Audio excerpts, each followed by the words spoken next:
Yo, Howdy, my man. friend.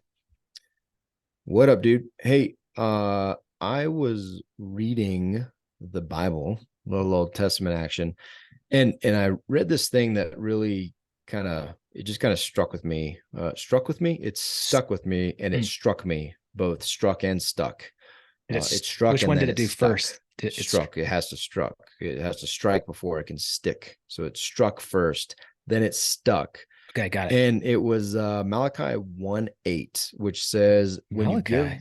Malachi, yeah, buddy. When you give blind animals as sacrifice, isn't isn't that wrong? And isn't it wrong to offer animals that are crippled and diseased? Try giving gifts like that to your governor and see how pleased he is. And I, it stuck with me because it really made me think. So this was a time when, like, animal sacrifice was a norm Pretty standard. societally, and it was ritually normal, acceptable, expected, all that good stuff. And the Israelites specifically were dishonoring God through the quality of their offering. They were giving, like, diseased animals, broken animals. They weren't giving the best, and they were called to give the best, the first fruits, right?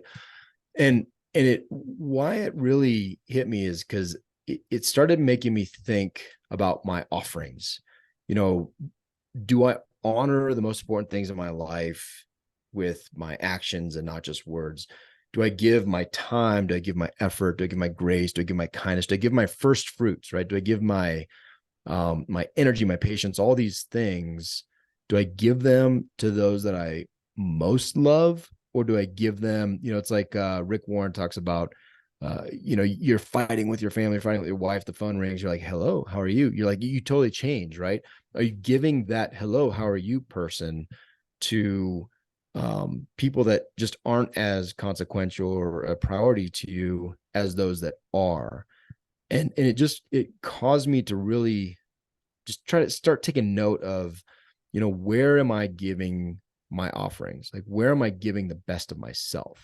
And as I analyzed that, I was like, oh wow, that's kind of disappointing. Yeah, it's an interesting thought for sure. Um, one of the things we do also in the Connect My Mind Mastermind is kind of go through identity, purpose, values, and what are your values? What are your personal core values? And I think a lot of us will say that God is the top priority, our spouse, our wife is the second priority, our kids are the third priority, and then everything else is a lower priority. But we say that, do your actions really match that? Are we giving those the priority? Are we giving those the time and energy required to call it our top priorities? I'm at fault in this a lot because I'm a checklist guy, right? I have a morning routine checklist, right? And one of the items on my checklist is to read the Bible and pray and journal and do quiet time. And I've been known in the past to like do something just to check it off, right? Like I'll read a passage in the Bible and have no idea what I read right afterwards, right? Just to check it off. I'll say I meditated because I had the meditation app on in silent mode while on my computer sending emails with the meditation app on in the You didn't background. do that. You really did that? I've done it. I'm not gonna lie, I've done it. Oh, that's awesome. I love that. Good for Um, you. yeah. So, and then with your family, with your kids, with your wife, we did another podcast about distraction and phone time, and like, are you giving your time and energy to those you love, or are they getting like leftover time? Are you so focused on your work, on you know uh, making more money, building wealth, to and then not having a sit down meal with your kids and asking them how their day was and like playing with them and putting the phone away? Like, what's the priority? Is family really your priority? Are your kids really your priority? I mean, Well, there's it's a true. And, like, I'll tell you another thing that's been challenging me. There's a book called Celebration of Disciplines by Foster, Stephen Foster, I think his name.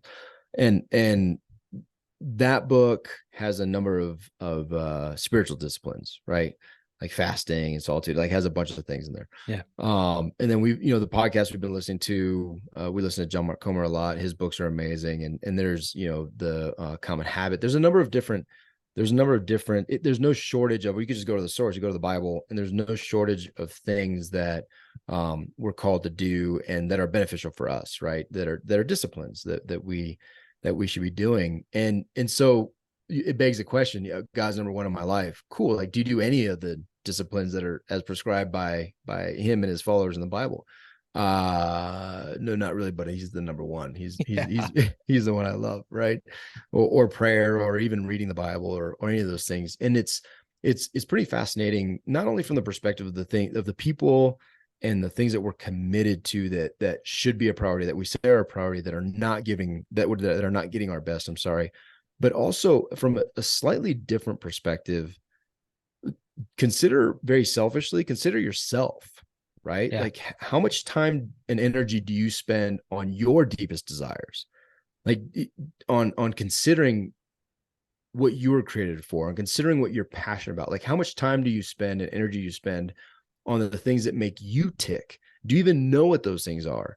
Or are you the type of person that's just like, man, I want to have, or I wish I was, or if only, like, you use that language, right? Oh, that girl, they're so lucky. If I was that lucky, like, assess your language and assess where your time and energy goes to yourself as well, not just an external focus, but for you. Do you know what your passions are? Do you know what you were created for? Do you know what you love? And if you do, if you're blessed enough to figure those things out, because you've given yourself the time and the energy and the effort and the capacity to do that, what do you do about it? Right. And if it's nothing, then how truly fulfilled are you? And so I think it's a fascinating question on where we give our offerings. And then when you look at it too, like, you have a beautiful opportunity to be honest. Like, I did this recently and it felt terrible. It just felt like such a waste of life. But I totally binged on thank God it was only 6 seasons long. And it was only 6 episodes per season, but that's 36 hours. I binged big time on Peaky Blinders.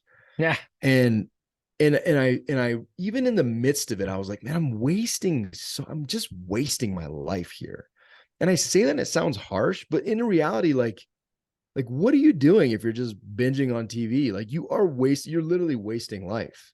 Like, you're just, like, what good comes out of it? Like, what benefit, if you're a person of faith, like, is it drawing you closer to God? Like, that show, a lot of killing, a lot of Yeah. crime, a lot of sex, a lot of adultery, a lot of bad stuff that I don't need in my mind and my head. Is it entertaining? Sure, it was entertaining. But as I analyze it, I'm like, man, like, what a terrible offering of time and effort. And usually I was staying up late to watch it. So my next morning, the routine is all messed up. Like, there was just, I couldn't make a list of the pros that even came close to the cons. Not even a competition. Completely lopsided. And yet, a lot of us just go through life that way and don't Yeah. ever take stock. And it was just kind of an eye opener for me. Malachi 1:8, dude. It just was like, It's good, man. Yeah, okay. you said earlier, do I give as much time, effort, grace, kindness, and patience to those I most love as I do to the acquaintances and the strangers? Ask that same question, like, to yourself. Like, do I give myself as much time, effort, grace, kindness, and patience to myself as I do to those of acquaintances and strangers? I bet you a lot of people say no to that. Yeah. And I think it's even a little more complicated. I think most people don't know. I think we Fair. go through life kind of like, lacking intention. So, like, somebody couldn't tell you, like, I can tell you the exact amount of time I wasted on that show. It was 36 hours. That's how much time, that's how much time I wasted on that show, was 36 hours. I don't think, but I couldn't tell you how much time I wasted on my cell phone today, or I couldn't tell you, like, where time and stuff goes, because I'm just not intentional about that. When you start being intentional about it, then you start really being like, oh, dang. And if you're really, really intentional, you want to go next to the like varsity level, get an app or get or a calendar or break it down into a picture of how much life you have, average, how much life you have remaining and how much you've gone through, and break it down into that, factoring in sleep and all that kind of stuff. And no kidding, look at a picture of how much life you have, expectancy you have left, and how much of that, plug in how much time you waste on a daily basis, and then factor that across, that remaining time. And dude, that's like, ooh, oh, okay. That pings a little bit. Yeah. That strikes and sticks. That strikes and sticks. It should. If you did it, it would. If you did it, it would. Good stuff, man. Yeah, buddy. What's the action step out of this? Don't go binge Peaky Blinders. This was not an endorsement for Peaky Blinders. Bad call on my part. But I think the action is just include, do one of the things we just talked about, right? Like, say you do, if you're willing to spend a couple hours, like, build that out, build that picture, that graph out of my life remaining, and just see if it makes an impact. Read the Bible. That's a great one. Like, I think you should read the Bible. Even if you're a non-believer, read the Bible. There's some really, really good stuff in there. Well, especially if you say God is number one in your life. Well, and if you're a Christian, you say God's number one in your life, you're not reading the Bible. Like, it's just, I think the biggest action step, no joke, the biggest action step is be honest with yourself. Be honest with yourself. If you're saying things are important and like your kids have to compete with you for cell phone time, then like, dude, just be honest. They're not that important. They're not as important as your cell phone or your clients. They're not. Just say it, because that's how they feel. If you say God's number one in your life and you don't go to church, you don't listen to God edifying things, you don't read your Bible, you have no morning routine that sets you time to be in prayer with God, and he's more of like a genie in a lamp, like, call it that.